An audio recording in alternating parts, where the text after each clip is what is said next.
बाबा से पुष्प की प्राप्ति। बाबा के साथ मैंने कितने अच्छे दिन बिताए।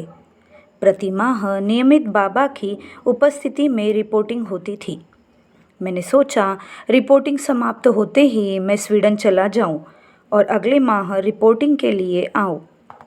मेरे साथ आर्थिक कोई समस्या नहीं थी।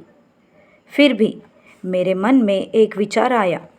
मैंने सोचा बाबा को एक पुष्प देता हूँ।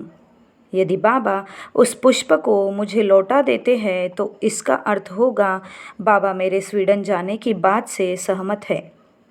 यदि पुष्प नहीं लौटाते हैं तो मेरे स्वीडन लौटने का निर्णय ठीक नहीं होगा। यह सोचकर मैंने बाबा के लिए एक सुंदर पुष्प खरीदा। मैं बाबा के व्यक्तिगत सहायक से मिलकर उन्हें बताया कि जब बाबा फील्ड वॉक के लिए जाने लगेंगे तो उन्हें मैं पुष्प देना चाहता हूँ। दादा ने मुझे कार की खिड़की के पास खड़ा रहने की राय दी। जैसे ही बाबा अपने निवास से निकलकर कार में प्रवेश करने लगे, दादा ने बाबा को बताया कि मैं उन्हें फूल देना चाहता हूँ। बाबा प्रसन्न हुए और पुष्प को स्वीकार कर लिया।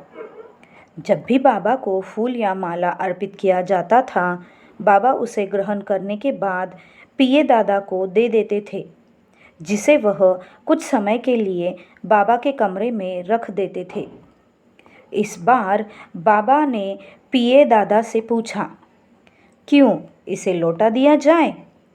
चूँकि दादा को मेरी योजना की जानकारी नहीं थी, इसीलिए उन्होंने कहा, हाँ बाबा, आप उन्हें फूल दे सकते हैं।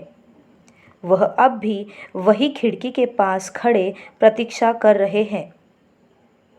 बाबा ने उस पुष्प को आशीर्वचन के साथ मुझे लौटा दिया। इसे सावधानी के साथ अपने पास रखो। बाबा ने फूल लौटाते हुए मुझसे कहा। मैंने उस पुष्प को उसी भाव से ग्रहण किया जैसे वह सीधे मुझे स्वीडन जाने की आज्ञा देते। मेरे लिए यह हरी झंडी थी, इसीलिए स्वीडन लौटने की तैयारी में मैं लग गया। मन में जो कुछ भी हम सोचते हैं, बाबा उसे जानते हैं। जो अपना सर्वस्व बृहद की भावना और महत की प्रेरणा से उत्सर्ग कर सकता है, वही सचमुच सबसे बड़ा वीर है।